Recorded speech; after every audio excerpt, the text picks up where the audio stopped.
Good morning, everyone. Today we are going to talk about the second topic under the introduction to microeconomics, which is demand and supply. The subtopics which we are going to discuss under demand and supply are: what is the demand and supply, what are substitute and complementary goods, the mechanism, the changes in market mechanism, elasticity, short run and long run elasticity. The demand is actually a point at which consumers are willing to buy a certain quantity at a certain price, whereas supply is the quantity of good that a producer are willing to sell at a certain price. The graph 1 is the graph of demand, whereas graph 2 is the graph of supply. First, discussing about the demand curve is always downward sloping because of its relationship between price and quantity. As the price rises, the quantity demanded falls, and vice versa. So, let's suppose that there is an increase in consumers' income. At that point of time, the overall demand will shift towards the right, to which is represented as D1 in the graph, uh, which which shows an increase in the demand. This is because as my income has risen, my purchasing power parity has also increased, which has developed a situation in which I can purchase more quantity at the given price, or I could purchase the same quantity at a higher price. Whereas in supply is a upward sloping curve, which is represented as SS, and this is because of the direct relationship between the price and the quantity supplied. As the price rises, the quantity supplied also increases.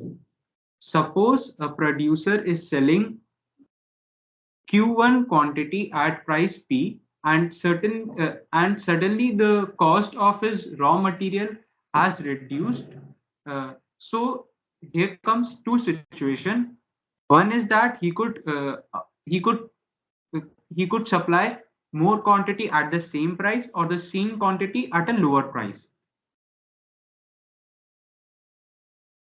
What are substitute and complementary goods?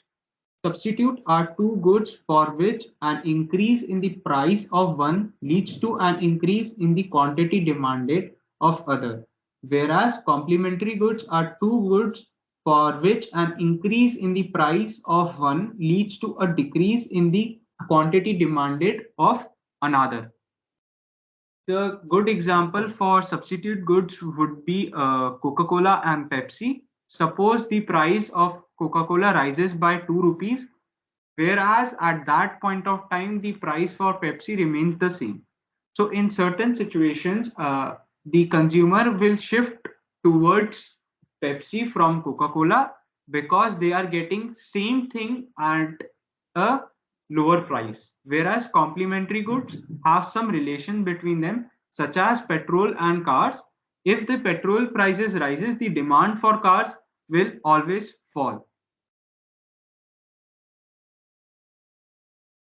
Now discussing about the market mechanism. The market mechanism is the tendency in the free market for price to change until the market clears, whereas equilibrium price is the price that is being equated at the quantity supplied to the quantity demanded. First, let me explain this with the help of an diagram.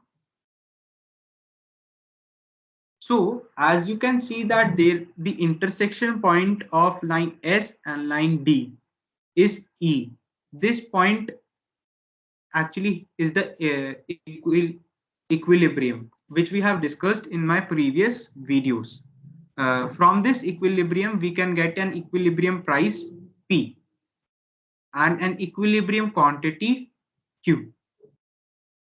So suppose if a price P1 is being set, at that particular situation, there would be a surplus supply of the good in the market. Whereas if it is P2, then at that point of time there would be a shortage of supply in the market. So now what a surplus is and what a shortage is.